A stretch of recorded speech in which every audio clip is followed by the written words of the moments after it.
Hello friends, welcome to our YouTube channel top study.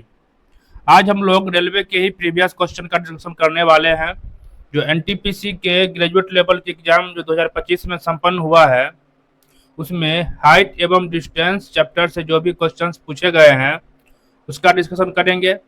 Come he questions है दोस्तों, उसी को बार बार डिजिट बदल के रिपीट किया गया है। चलिए चलते हैं आज के फर्स्ट क्वेश्चन पे। 60 मीटर ऊंची इमारत के शीर्ष से एक लैंप पोस्ट के शीर्ष और तल का अवनमन कोण क्रमशः 30 डिग्री और 60 डिग्री है। तो लैंप पोस्ट की ऊंचाई ज्ञात करें कितनी होगी। 60 मीटर ऊंची इमारत के शीर्ष से, क्वेश्चन में कह रहा है 60 मीटर ऊंची इमारत के शीर्ष से एक लैंप पोस्ट है जिसके शीर्ष और तल का बात कर रहा है। शीर्ष और तल का अवनमन कोण क्रमशः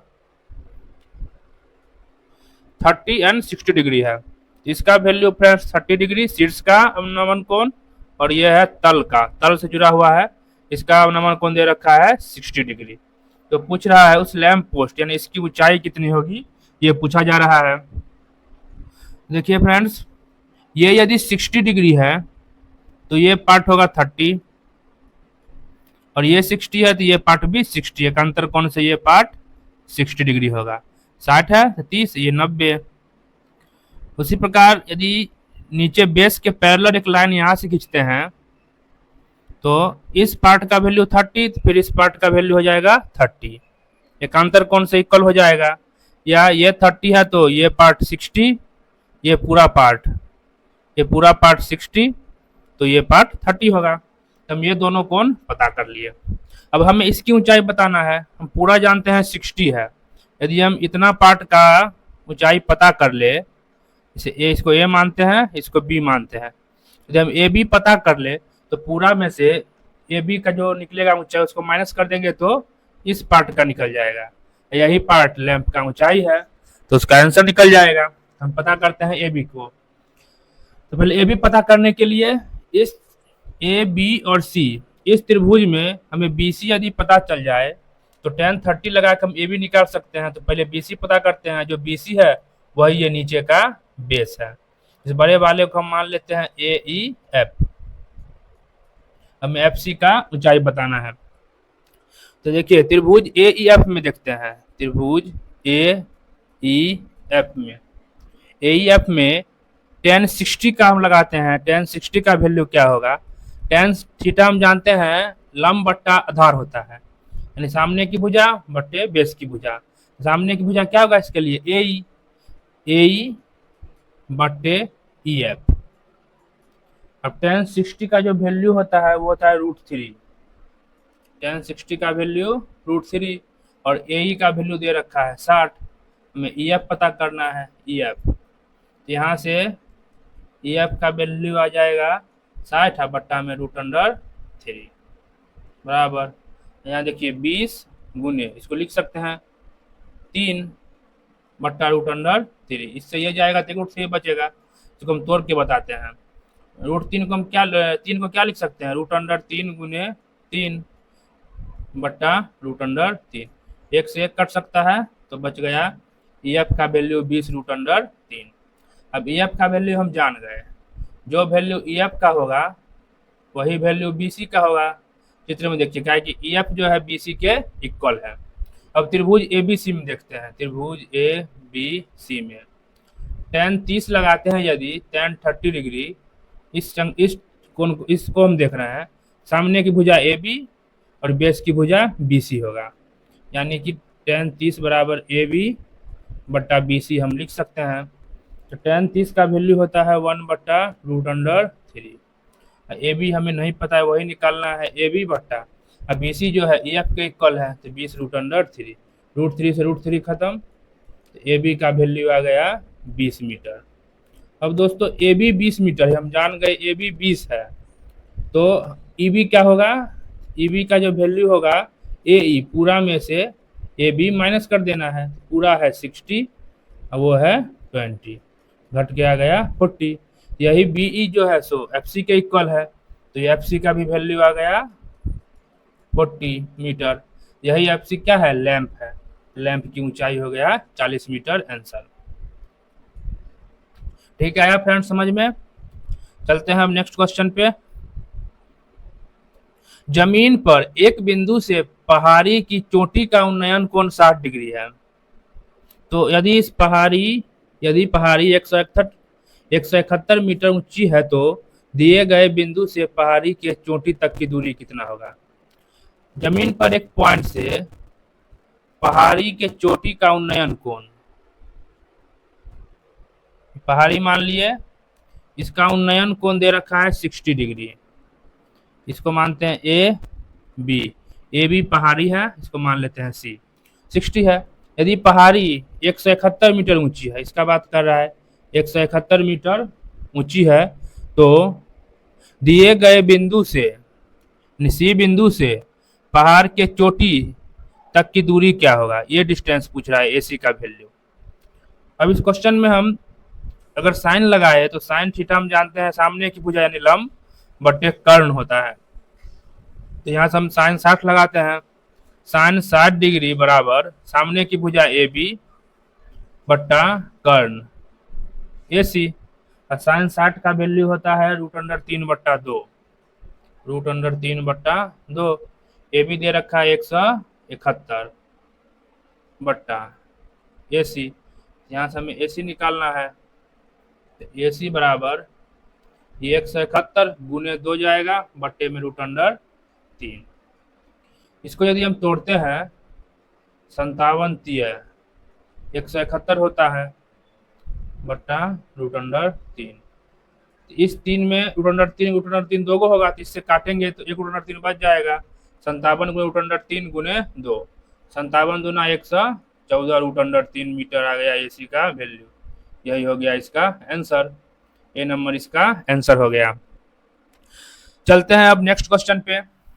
एक ऊर्ध्वाधर छड़ की लंबाई, ऊर्ध्वाधर मतलब सीधा खड़ा, एक सीधा खड़ा छड़ है, इसका लंबाई और उसकी छाया, जो भी इसका छाया बन रहा है उसका अनुपात 2:√12 है। 2 है तो √12 है। तो सूर्य का उन्नयन कोण पूछ रहा है। ये छाया है, मान लेते हैं यहाँ पर सूर्य होगा, यहाँ से प्रकाश पड़ रहा होगा इस पे, इस तरह ये छाया बना है यहाँ पे।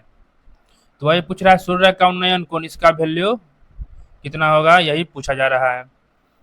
देखिए यहाँ से हम देखते हैं इसका वैल्यू दे रखा है और इसका वैल्यू दे रखा है, यानी कि लंब दे रखा है और आधार दे रखा है। तो अगर हम tan थीटा लेते हैं तो लंब 2 आधार √12। इसी को कट करना है। 2 को हम लिख सकते हैं √4, 2 गुने 2 बाहर तो 2 ही आने वाला है, बटा इसको लिख सकते हैं 4 को √4 गुने 3। इससे ये खत्म, तो 1/√3 बचेगा। तो tan थीटा में किसका वैल्यू होता है, √3। तो ये होता है tan 30 का वैल्यू। tan 30 का वैल्यू होता है 1/√3। यहाँ से हम लोग का थीटा का वैल्यू आ जाएगा 30 डिग्री। थीटा का वैल्यू क्या है कि tan थीटा बराबर इतना रखे हैं, तो डी हो जाएगा इसका आंसर। अब चलते हैं नेक्स्ट क्वेश्चन पर।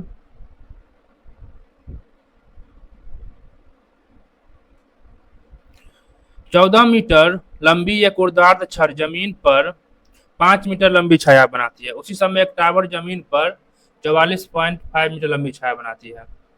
एक 14 मीटर लंबी छड़ी जमीन पर 5 मीटर की छाया बनाती है। यहाँ सूर्य है, फिर से प्रकाश पड़ रहा होगा तो इस तरह छाया बनेगा। उसी टाइम एक और टावर जमीन पर 44.5 मीटर की छाया बना रही है, तो उस टावर की ऊंचाई बतानी है। तो देखिए फ्रेंड्स इस तरह बना रहा है और यहाँ भी ये इस तरह बना रहा है। तो एक ही समय है, एक ही स्थिति में दोनों का उन्नयन कोण क्या होगा, सेम होगा, ताकि सूर्य एक ही स्थिति में है। यहाँ से अगर हम tan थीटा लगाते हैं, tan थीटा इक्वल टू 14/5 लंब बट्टा आधार। यहाँ से tan थीटा लगाएंगे, इसको हम मान लेते हैं x बट्टा 44.5। यही दोनों इक्वल होगा, दोनों का रेशियो 14.5 बराबर x बट्टे 44.5। इसे को कैलकुलेट करना है एक्स का वैल्यू हो जाएगा 14 गुने 44.5 बट्टे में 5। ये जाएगा नीचे एक 10 आ जाएगा, इससे इसको काटेंगे तो 25 40 पन्ना 45 89 आएगा। दोनों को मल्टीप्लाई करेंगे तो 9 चौक 36, लास्ट में 6 आने वाला है। डी इसका आंसर हो जाएगा। चलते हैं फिर नेक्स्ट क्वेश्चन पे। नेक्स्ट क्वेश्चन कह रहा है 10.6 मीटर लंबी एक सीढ़ी दीवार के सहारे टिकी हुई है। यह जमीन से 30 डिग्री का कोण बनाती है।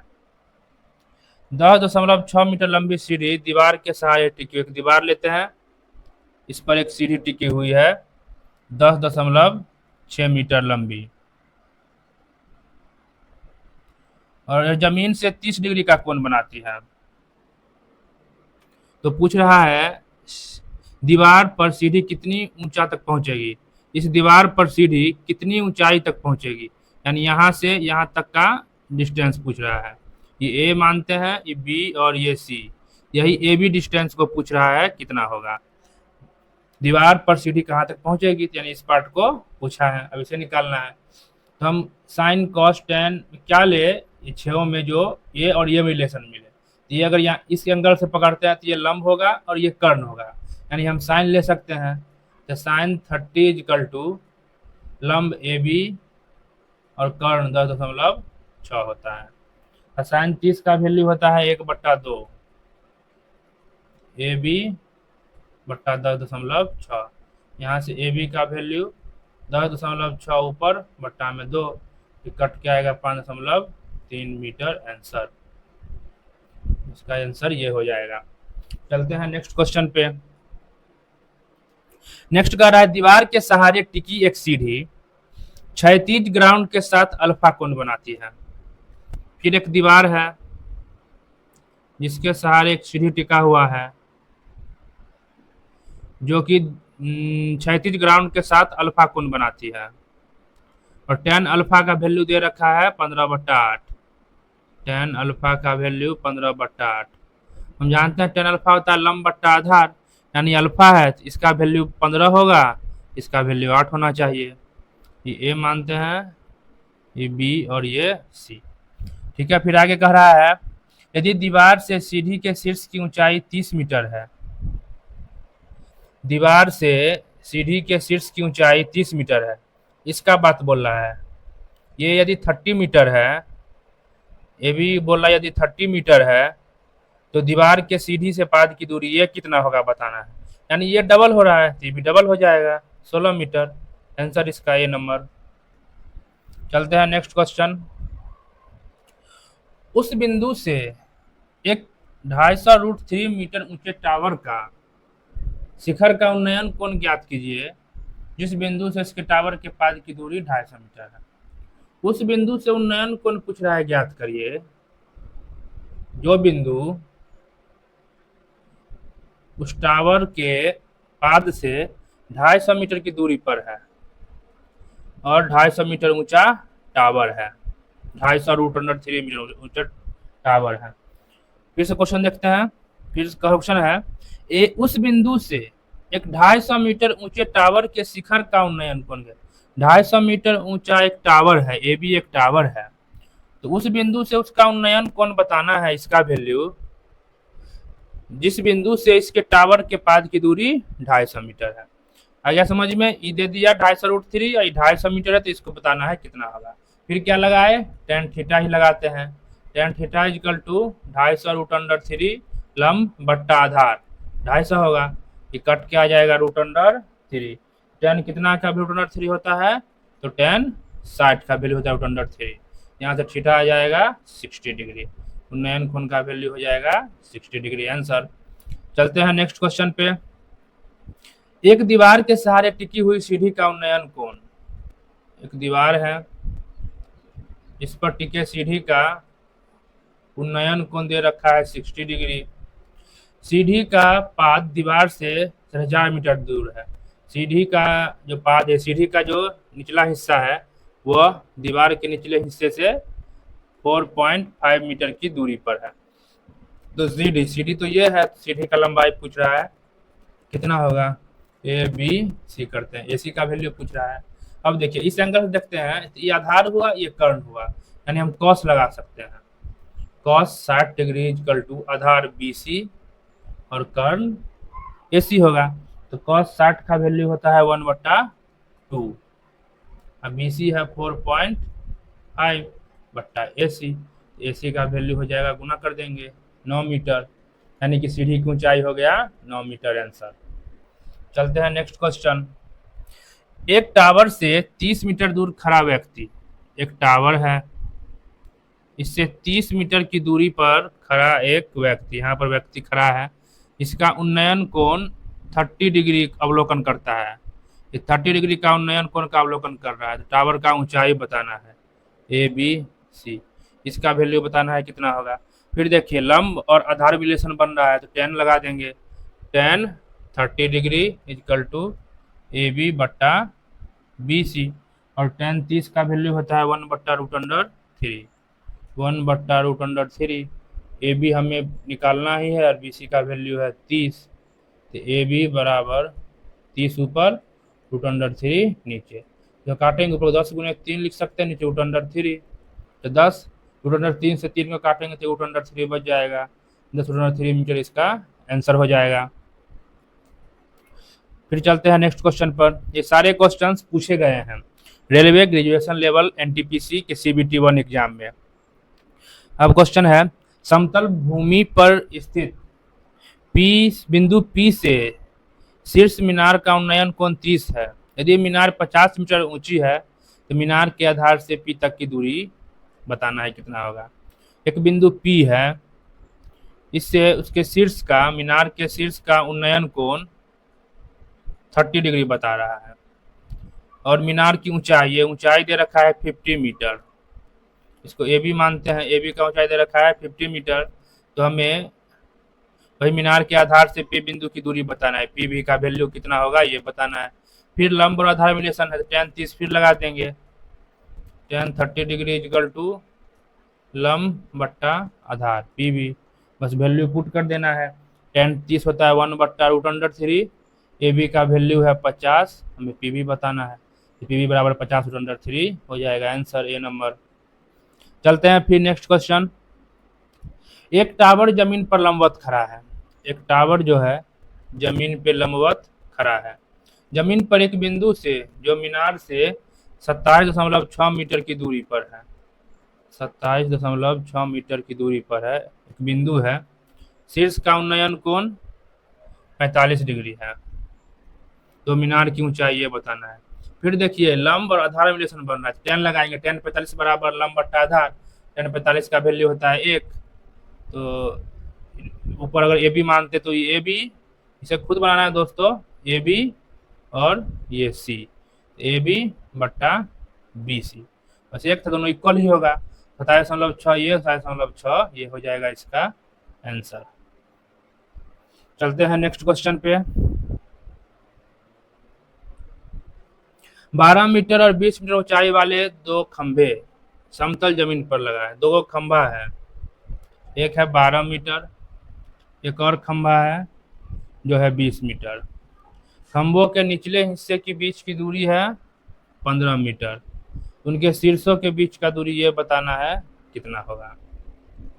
ये बेस 15 है, अगर यहाँ से इसके पैरेलल एक लाइन खींचते हैं, ये 15 तो ये 15, अब ये 12 तो ये पार्ट 12, तो ये पार्ट 12 पूरा 20 है, तो ये पार्ट हो जाएगा 8, अब ये 15 है ये 8 है, ये एक समकोण त्रिभुज बन रहा है ये पार्ट, यहाँ पर ये हो जाएगा कर्ण, तो कर्ण का वैल्यू निकाल देना है।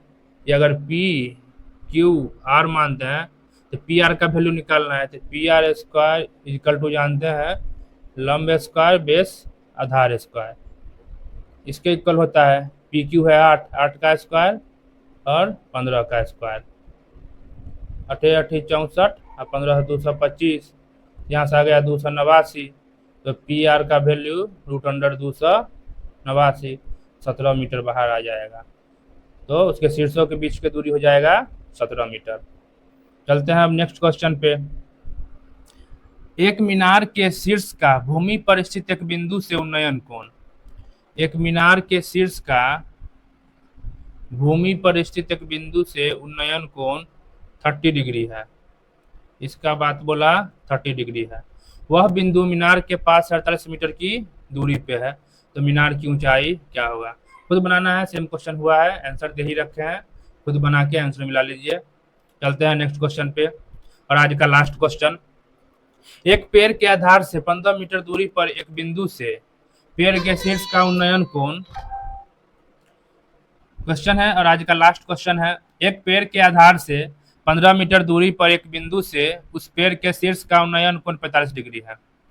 एक पेड़ के आधार से 15 मीटर की दूरी पर एक बिंदु से उसके शीर्ष का उन्नयन कोण 45 डिग्री है, तो पेड़ की ऊंचाई क्या होगा बताना है। तो फिर लंब और आधार रिलेशन है, तो tan 45 फिर लगा देना है, ये बट्टा ये, tan 45 का वैल्यू 1 होता है, तो ये जो होगा वही ये होगा, तो 15 तो ये 15, यानी 15 मीटर इसका आंसर हो गया। चलिए दोस्तों, ये टाइम एवं डिस्टेंस का क्वेश्चन था, कुछ बेसिक क्वेश्चन ही पूछे गए हैं, इसी को बार बार रिपीट किया गया था। अब मिलते हैं नेक्स्ट टॉपिक में। Thank you friends.